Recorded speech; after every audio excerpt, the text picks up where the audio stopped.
Yes, I know this video is late. Yes, it's almost over a month behind. Wait, almost a month? It's a few weeks behind. I'm not gonna lie to you, but yes, this is my review of the new Daredevil Born Again season 2, which I should have came out sooner or later. Be honest with you guys, full transparency. This is my fourth take of this, and I initially, let's go straight to the review. Now I'm telling you my opinion about this season. I loved this season. This season was phenomenal. This was the best Born Again season, but I mean, season 3 is not out yet, and season 1 was just a cluster. It was just slop. Yes, slop. And for anyone who wants to get into Daredevil Born Again after watching the Netflix series, all you have to do is watch the first episode of season 1, the last 20 minutes of season 2, the last 20 minutes of episode 2. Watch the last 20 minutes of episode 2 of season 1, the last 20 minutes of episode 3, the last 20 minutes of episode 4, skip episode 5, the last 20 minutes of episode 6, and just watch all 7 and 8. And that's all you got to watch. You don't need to watch anything else. Nothing else is important. Nothing else is important that season. But this season, it was amazing. They did things right. So I'm gonna talk about I want to talk about the characters. They did every character justice. Karen Page, being the nuisance that she usually is, she did an amazing job in this season, and she was just perfect. It was Karen Page. It felt like just a continuation of the Netflix series. Karen being reckless and getting herself caught up in danger like she usually does. Another thing I do love about this season was how they made all those useless side characters, made them meaningful. Like that one old cop that saw Matt when he had his mask off in the very first episode of season 1 after he threw Bullseye off the building. He was very beneficial and very useful and very important to the plot. Christian, the useless lawyer who didn't really do anything and just kept saying, was just baffled, like, why is Matt acting different from the season 1. This season, they made her character more in depth. She is they made her a freedom fighter lawyer for protecting the rights of the vigilantes that were wrongfully accused by William Fisk and incarcerated by them. She was so useful, so beneficial, and she was also there to fill in the lawyer roles that Foggy would have placed in, but Foggy wasn't. But Foggy, he's dead from season 1. Yeah, season 1. And speaking of Foggy, I want to talk about one of my favorite episodes of this season. Episode 5, the best episode of that season. That episode was basically the directors telling everyone that this is not some reboot. This is a continuation of the Netflix series. We're not resetting anything. We're just continuing on what was left off from what was great. And that episode had Foggy in it, and it just showed you why Matt said Foggy was just more of a decent person than anybody. And I love how they did that episode too. But I'm talking about the characters here. And speaking of, talking about how they went back in that episode and how they, made that episode like the old Netflix series. They even brought back some old Netflix characters. They even brought that one black cop who is in every Netflix series. He's in all of them. He was in Luke Cage. He was in Iron Fist. He was in Jessica Jones for a little bit. This man's in all of them. And they brought him back. And that was a really good cameo. They even brought back that one journalist guy that was Bibi's uncle's boss. They brought him back too. So that's 2 big pluses. And speaking of Bibi being that journalist, you know what? Last season, she was just kind of a bit there, but nothing really beneficial. This one, it was important. She was kind of pushing out propaganda for William Fisk because she was kind of forced into it by that one dude, R.I.P. him, and secretly putting out real life journalism, modern day journalism, with her dressing up as Mr. William Fisk as being like that kingpin thing, telling off all the terrible things that he was doing. Telling all the things that Kingpin was doing. So I like that part, how she still was keeping the journalism integrity, even though she was pushing out false propaganda. And I think the fact that she did that, even though her life was in danger, she still did it, even though she got warned. And she still did it after the warning of, if you're the one doing it, you're screwed. And she still was doing it. And then I do find out, Buddy died, which I did not see that coming, but I wasn't surprised. So, hey, c'est la vie. I would feel like that man is not a decent character. You can just change your mind because you like the girl. No. Also, that dude who placed Wilson, he did a good job to that new British guy. He's also great. He's such a great right hand man. He's such a great knight. And also, let's talk about Rebecca. I don't know why I did that voice. That was so lame. You guys, please don't roast me. Yeah, she being conniving in this season was on top. She was on top with her connivingness, and her ending. Oh yeah, spoiler. She dies at the end. Was perfect. I was a little bit surprised that they brought her back. When they brought her back, I was like, no, please don't bring her back. And then she died later on, and her completely changed before she died. So I kind of like that too, because her personality changed. And then we're going to continue on with the narrative. This narrative was solid. A great, solid narrative.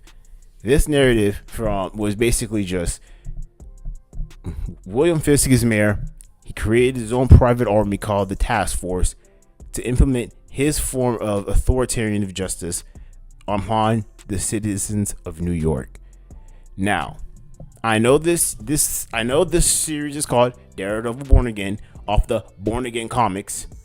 But this does not really remind me of that. This kind of reminds me more of Charles Soy's run as Daredevil from issue 595 to 612, which was basically the run. Well, if you have the book, which I have the full book story of that right here in my hands. It's called The Death of Daredevil, which this story just talks about how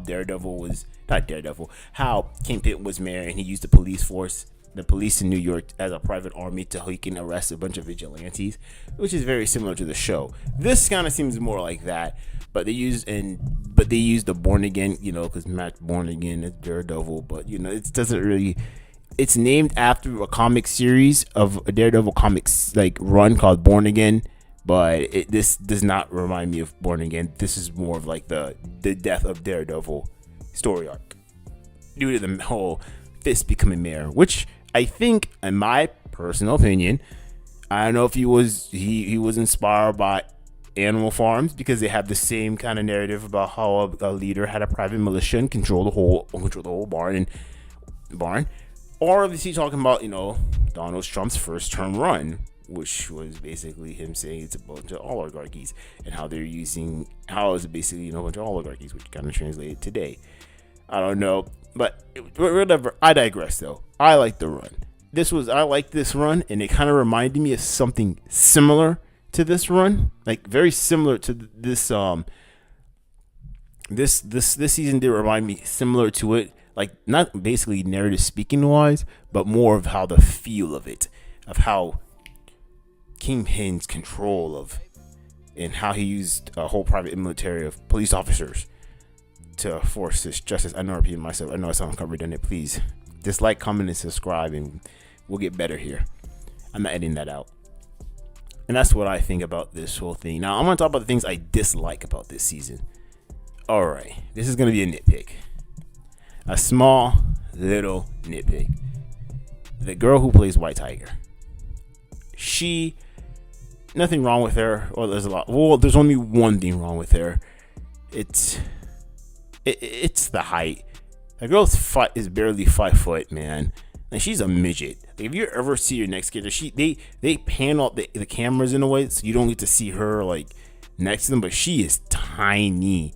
I know they made her wear boots to give her a bunch of an inch in height, but she is so tiny, and I'm like, well, I can't take her serious, man. There wasn't any other Latina that could have fit that height role. No other. You couldn't find someone who was 5'7" or 5'5" at least. No, whatever. Another nitpick. That's just a quite little nitpick. Another two nitpick I dislike. How did Willem Fisk not go to jail for murder? He threw that dude against the wall and he snapped his spine. And he killed a bunch of those other dudes who came in and riot City Hall. And he didn't go to jail for attempted murder, but he gets to live on an island and Matt's in prison. Okay, that's I can't. No, that's number that's number two. Number three, and this is gonna be something small. I hate this whole Muse thing. They killed off Muse for something so asinine. And yes, they're gonna bring a female Muse. And no, I'm not like some red pillar who hates women. I'm just saying, what was the point of killing Muse to bring him back, make a female version? You might have just kept him alive. What's the difference? Why did you have to bring like a why? Like why? What was the point of killing off Muse? Muse is one of Matt's most interesting villains. He's the most recent current villain. He's a current, not most current, but he's a pretty current villain. But he's a very interesting villain. He's like one of the few dudes that Matt's like senses, like radar senses, just like when Matt feels Muse, it's like a black void. That's how Matt feels like when time he tries to feel Muse. That's why like when Muse in the Dark Arts, his debut, which is again by Charles Soy, another run, you get to see why Matt and him, he was just such an interesting character, man. Like I just loved Muse. Muse was so cool, using dead bodies and using blood to make sculptures. He was making like in the Death of Daredevil, he made a whole mural antagonizing William Fisk as mayor, which means that he also puts in again anti imagery, anti government establishment imagery, are also killing people. Yes, an interesting character, very interesting, very cool. And then they killed him off in the first season. And then after that, they're gonna bring him back as like a woman. Like, what was the point of killing him off if you're gonna bring him back, but change the gender? What does the gender have to do with anything? You should have just kept him alive. It's almost like they were like, oh snap, we actually really have a cool character here. Well, we should probably bring him back. We can't just bring the guy back. How about the person who kills him and just, instead of just driving about how she killed somebody and how it messed up psychologically, let's just make her the new Muse. Yeah. I mean, I'd never seen this woman draw before. I think that's the big thing. Muse has to be an artist. You can't just bring Muse back and not an artist. And I don't even care if they did a gender role change. It's just, why would you bring Muse in, kill him, and then bring him back as a different gender? Like, they're different sex. This doesn't make any sense at all in my eyes. If you're gonna make Muse a woman, you should have just made Muse a woman. That's fine. Just, I don't know. It just kind of felt like a waste of a character, like a really good character. Like, whatever. Please, you guys don't take this wrong, but that was a quick vent. That made no sense in my eyes. Another thing I disliked, and this is gonna be another thing, was, this is a very small nitpick, was, we're not gonna have the Mayor Murdock story arc where Matt becomes mayor. Like in the Death of Daredevil, Matt, he worked under Fisk. I know it's a long story. I'm not gonna get it from that. In that story, he worked under Fisk, and then Fisk got attacked by the Hand, and then Matt became a temporary mayor, and because of that, they called him Matt Murdock, and he was running and he was trying to fight off the Hand as mayor. That was a cool story arc, which he should have kept. That could have been something interesting. And speaking of cool story arcs, why didn't we introduce Blind Spot? Blind Spot, for those who don't know, he's not Daredevil's sidekick. He's like a protege. He's a protege. And he protects the Chinatown. And he talks about immigration. Again, if we're gonna talk about if this season was basically the directors, talking about ICE with the whole task force thing, we can use this in other aspects to talk about immigrants. But talk about Chinatown in New York, and you could have Blind Spot. And then you could have had Muse, and then we could have ended the season as like Charlie Cook doesn't want to come. Charlie Cooks doesn't want to come back. I don't know. Okay, he probably does want to come back. He probably does, but he could have had like a mentee role if they ever brought him back, and we could have just called the series Blind Spot. And end of season 1, his arm breaks. End of season 2, he loses his eyes. And then season 3, whatever, missed opportunities. But that's all I got to say for the season. Great season. Also, I don't want to forget that they brought back the Defenders because Jessica Jones came back, great, reprising her role as Jessica Jones. And then Matt also gave Jessica Jones a bit of the hallway domain expansion. For those who don't know how I feel about Jujutsu Kaisen, I'm going to review here. Just watch it. And then Luke Cage is there too. And I also saw behind the scenes that, Iron Fist is going to be there. So this has to do involve the hand. And speaking of the hand, this is another nitpick. Where's Spider-Man? I know everyone's been asking us, but where is Spider-Man? But whatever. I digress. That's the end. And yeah, ciao.